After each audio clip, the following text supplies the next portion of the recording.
Hello everyone. CGPSC मुख्य परीक्षा के लिए पेपर 7 पार्ट 1 डिस्कशन सीरीज़ का ये हमारा 26वां वीडियो है। इस वीडियो में हम छत्तीसगढ़ दहेज प्रतिषेध नियम 2004 की चर्चा करने वाले हैं। इस अधिनियम को हालांकि सिलेबस में मेंशन नहीं किया गया है, लेकिन यहाँ से एक प्रश्न पूछा गया था 2021 में, छत्तीसगढ़ दहेज प्रतिषेध नियम 2004 को समझाइए। कुछ सामान्य जानकारी अगर हमारे पास उपलब्ध होती तो हम इस क्वेश्चन के बारे में लिख सकते थे। ये 4 नंबर का प्रश्न पूछा गया था और इसमें कोई विशेष स्पेसिफिक एरिया नहीं बताया गया था, सिर्फ नियम को समझाइए यही चीज़ पूछा गया था। अब हम इसके कुछ महत्वपूर्ण प्रावधानों के बारे में देखते हैं। यदि भविष्य में उन प्रावधानों से प्रश्न पूछे जाएं तो हम उनको लिखने की स्थिति में हों। जैसे कि आपको पता है, अधिनियमों में या नियमों में जनरली जो धारा 2 होता है वहाँ पे परिभाषाएं लिखी होती हैं।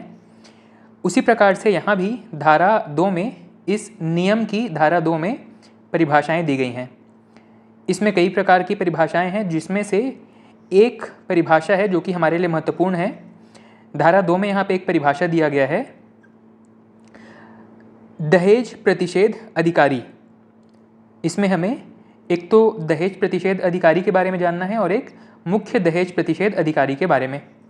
इसमें दहेज प्रतिषेध अधिकारी कौन होगा, इसके बारे में बताया गया है कि वह अधिकारी जिसकी नियुक्ति राज्य सरकार द्वारा धारा 8 ख के अधीन की गई है।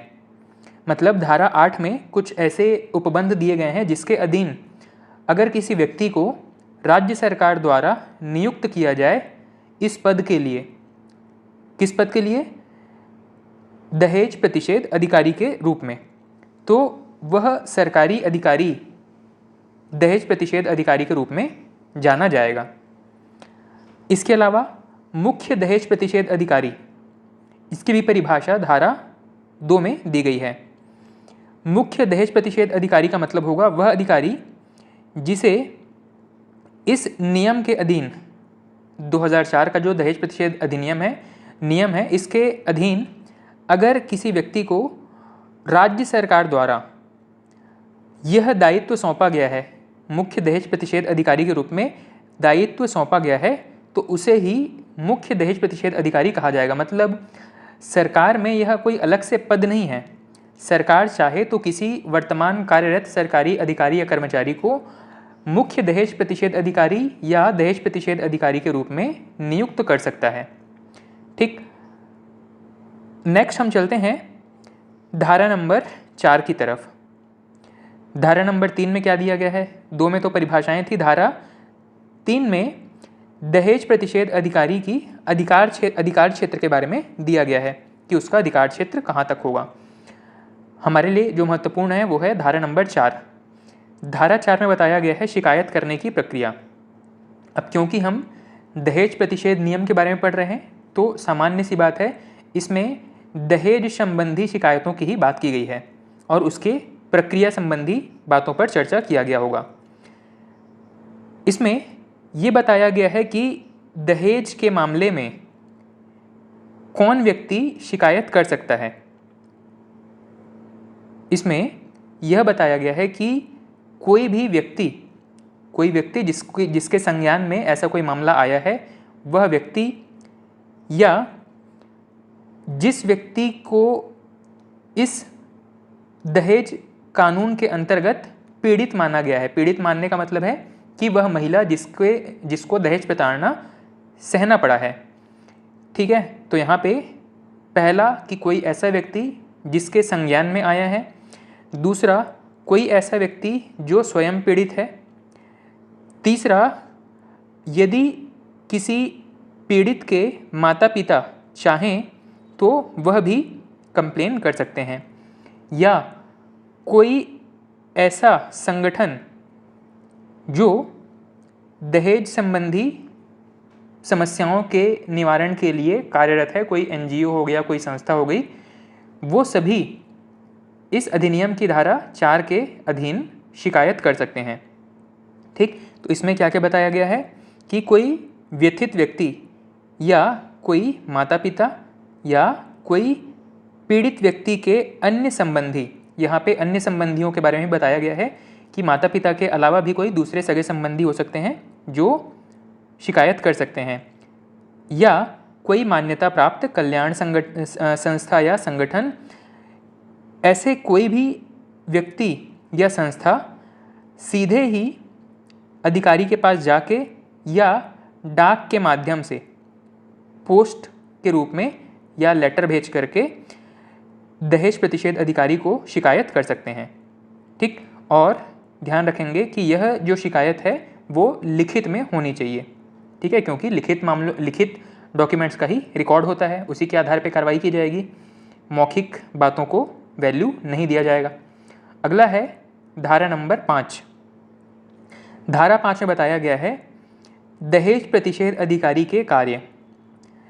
दहेज प्रतिषेध अधिकारी के जो हमने धारा नंबर 2 में डेफिनेशन देखा, इसके अंतर्गत किसी व्यक्ति को सरकार चाहे तो दहेज प्रतिषेध अधिकारी के रूप में नियुक्त कर सकता है। अब इनके काम क्या क्या होंगे? तो इनका काम है सबसे पहले जागरूकता फैलाना। ये क्या करेंगे? शिविर लगाकर या डिजिटल माध्यम में, या अगर ग्रामीण क्षेत्र है तो वहाँ के पंचायती राज संस्थाओं के साथ मिलकर और दहेज के विरुद्ध जागरूकता फैलाने का काम करेंगे, ताकि स्थानीय लोगों को भी इसके संबंध में कानून की जानकारी दी जा सके और उन्हें विश्वास दिलाया जा सके कि ऐसे मामलों में कार्रवाई की जाती है। अगला है निरीक्षण।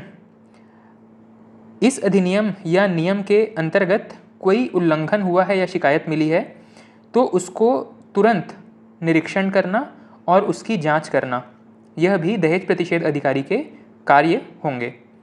अगला है शिकायत स्वीकार करना। अगर कोई व्यक्ति जो कि धारा 4 के अंतर्गत शिकायत करने वाला है तो उस शिकायत को एक्सेप्ट करना भी दहेज प्रतिषेध अधिकारी का ड्यूटी है। अगला है अभिलेख। अभिलेख का मतलब है कि यह क्या करेगा, जो भी रिटर्न इनको शिकायत मिली है उन सभी को लिखित रूप में अपने पास सेव रखेगा और उन्हीं डॉक्यूमेंट्स के आधार पर कार्रवाई करेगा। ठीक है, तो मतलब ये जो क्या अभिलेख का मतलब यहाँ पे बताया गया है कि जो व्यक्ति शिकायत करने आया है उससे लिखित में शिकायत लेगा और उस लिखित शिकायत को अपने पास सुरक्षित रखेगा। अगला है उपहारों की सूची। अगर कहीं पे निरीक्षण के दौरान ये पाया जाता है कि जो शिकायत है वो सही है और दहेज संबंधी मामला बनता है, ऐसी कंडीशन में वहाँ पे जो भी उपहारों को दहेज स्वरूप दिया गया होगा उन उपहारों की पूरी सूची बना करके और उस केस में फाइल में सेफ रखेंगे। अगला है रोकथाम और सुधारमूलक प्रयास। रोकथाम के लिए तो हमने एक देखा, जागरूकता फैलाने का प्रयास किया जाएगा। इसके अलावा सुधारमूलक प्रयास, इसका मतलब है कि अगर कहीं पे इनिशियली ऐसा मामला आता है जहाँ पे दहेज लेने का कोशिश किया गया हो, वहाँ पे सबसे पहले उनको एक कार्रवाई का उनको भय दिखाकर सुधारने का प्रयास किया जाएगा। अगला है साक्ष्य जुटाना। कहीं पे अगर दहेज संबंधी कानूनों का उल्लंघन हो चुका है तो उस मामले में केस के संबंध में साक्ष्य जुटाना या सबूत जुटाने का काम भी दहेज प्रतिषेध अधिकारी को होगा। इसके अलावा शिकायतों की सुनवाई करना या फिर इस पूरे मामले के बारे में सुनवाई करना, यह भी दहेज प्रतिषेध अधिकारी का दायित्व है या कार्य है। नेक्स्ट है धारा नंबर 6। धारा नंबर 5 में इसके अलावा भी कई कार्य बताए गए हैं जो प्रमुख थे, उसके बारे में हम चर्चा कर चुके हैं। धारा नंबर 6 में नियुक्ति के बारे में बात की गई है। किसकी नियुक्ति? मुख्य दहेज प्रतिषेध अधिकारी। अब यहाँ पे धारा नंबर 6 में एक दूसरे अधिकारी की बात की गई है और इसका नाम है मुख्य दहेज प्रतिषेध अधिकारी। ये दोनों ही अलग हैं, दहेज प्रतिषेध अधिकारी और मुख्य दहेज प्रतिषेध अधिकारी, यह अलग हैं। इसमें बताया गया है कि राज्य सरकार पूरे राज्य में दहेज प्रतिषेध संबंधी कार्यों के प्रशासन और समन्वय के लिए किसी विभाग के वरिष्ठ अधिकारी को मुख्य दहेज प्रतिषेध अधिकारी के रूप में नाम निर्दिष्ट कर सकते हैं या नियुक्त कर सकते हैं। ठीक, और ये जो अधिकारी होगा वो अलग से हमारे छत्तीसगढ़ में कोई दहेज प्रतिषेध विभाग बनाया नहीं गया सरकार में, तो किसी दूसरे विभाग के, सरकार के पास इतने विभाग हैं, उनमें से ही किसी विभाग के वरिष्ठ अधिकारी को इस नियम के अधीन मुख्य दहेज प्रतिषेध अधिकारी के रूप में नियुक्त किया जाएगा। इसके बाद में राज्य क्या करेगा? राज्य के सभी विभागों को निर्देश दिया जाएगा कि वह इस बात का पुष्टि करे कि उनके विभाग में जो कार्यरत कर्मचारी हैं या अधिकारी हैं वो अपने विवाह के उपरांत एक घोषणा पत्र सबमिट करें जिसमें यह बताया गया हो कि उन्होंने अपने विवाह के बाद में दहेज नहीं लिया है।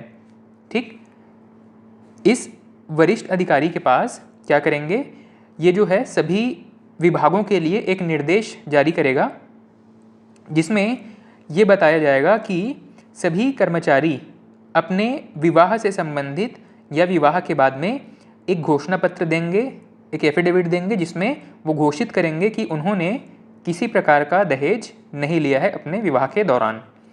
ठीक, तो ये है धारा 6 में जिसमें मुख्य दहेज प्रतिषेध अधिकारी की नियुक्ति के बारे में बताया गया था। अगला है धारा नंबर 10। धारा नंबर 10 में क्या है? इसके अंतर्गत दहेज प्रतिषेध अधिकारी को किस प्रकार की शक्तियां प्राप्त होंगी इस पूरे कार्रवाई के दौरान या किसी केस में कार्रवाई करते समय उनके पास किस प्रकार की शक्तियां होंगी, इसके बारे में बताया गया है धारा नंबर 10 में। धारा नंबर 10 में एग्जैक्टली क्या लिखा हुआ है? वहाँ बताया गया है कि वे सीमा व शर्तें जिसके अधीन दहेज प्रतिषेध अधिकारी पुलिस अधिकारी के रूप में अपनी शक्तियों का प्रयोग कर सकता है या उसे पुलिस अधिकारी के समान शक्तियां प्राप्त होंगी। इसका ये मतलब नहीं है कि पुलिस अधिकारी की पूरी शक्तियां उसको प्राप्त है, उन्हें केवल वे शक्तियां प्राप्त होंगी जो एक पुलिस अधिकारी ऐसे मामलों में एक्सेस कर सकता था। ठीक, और इन शक्तियों में सबसे पहला है जांच करने का अधिकार, दहेज संबंधी किसी मामले में जांच करने का अधिकार, और जांच के बाद में जो डॉक्यूमेंट हैं उन डॉक्यूमेंट को सक्षम दंडाधिकारी के समक्ष प्रतिवेदन या प्रस्तुत करने का अधिकार। ये उनके अधिकार हैं या उनकी शक्तियां हैं, दोनों हैं। अगला है युक्तियुक्त आधार। युक्तियुक्त आधार मतलब कोई ऐसा बेस या ऐसा ग्राउंड उनको समझ में आता है कि जिसमें कार्रवाई की जानी है। ऐसे मामलों में दंडाधिकारी के आदेश पर बिना वारंट के तलाशी वह व्यक्ति जो है ले सकता है। दहेज प्रतिषेध अधिकारी के पास यह शक्ति है कि वह अपने विवेक का प्रयोग करके, अपनी बुद्धि का प्रयोग करके यह देखे कि अगर उसे लगता है कहीं पे दहेज प्रतिषेध कानून का उल्लंघन हुआ है तो वह उन आधारों को बेस मान करके, उन आधारों के हिसाब से दंडाधिकारी से एक आदेश लेगा और उस आदेश के हिसाब से वह बिना वारंट के तलाशी ले सकता है। ठीक है, अगला है तलाशी के पहले उस क्षेत्र में या जिस घर में तलाशी ली जा रही है उस घर के आसपास जो लोग हैं, मतलब मोहल्ले के जो लोग हैं या अधिनिवासियों की उपस्थिति, उस घर में जो निवासी हैं या उस मोहल्ले के कम से कम 2 लोगों को वहाँ पे गवाही के रूप में होना चाहिए। ठीक, इस प्रकार पूरी तलाशी की प्रक्रिया पूरी की जाएगी। ठीक है, तो हमने दहेज प्रतिषेध नियम में जो 2004 का नियम है छत्तीसगढ़ में, इसके संदर्भ में एक प्रश्न आया था, इसके बारे में समझाइए। इस प्रकार से एक सादा सा सिंपल सा प्रश्न पूछा गया था और हमने लगभग इसके महत्वपूर्ण धाराओं पे चर्चा किया है। धारा 4 में शिकायत संबंधी प्रक्रिया बताया गया है। धारा 5 में दहेज प्रतिषेध अधिकारी के कार्य बताए गए हैं। धारा 6 में एक मुख्य दहेज प्रतिषेध अधिकारी की नियुक्ति के बारे में बताया गया है और धारा 10 में दहेज प्रतिषेध अधिकारी कौन सी शक्तियाँ एक्सेस कर सकता है इसके बारे में बताया गया है कि उसके पास एक पुलिस अधिकारी की शक्तियाँ होंगी और पुलिस अधिकारी के रूप में वह क्या क्या कर सकता है, तो जांच कर सकता है, दंडाधिकारी के पास अपना रिपोर्ट पेश कर सकता है और अगर उसको युक्तियुक्त आधार लगता है तो दंडाधिकारी के आदेश पर या बिना वारंट के तलाशी ले सकता है और साथ ही तलाशी के पहले मोहल्ले के कम से कम 2 लोगों को गवाही के रूप में वहाँ सामने रखेगा या अधिनिवासियों की उपस्थिति वहाँ पे आवश्यक होगी। इस प्रकार छत्तीसगढ़ दहेज प्रतिषेध नियम 2004 के बारे में सभी महत्वपूर्ण प्रावधान पूरे होते हैं। आज के वीडियो में इतना ही। Thank you.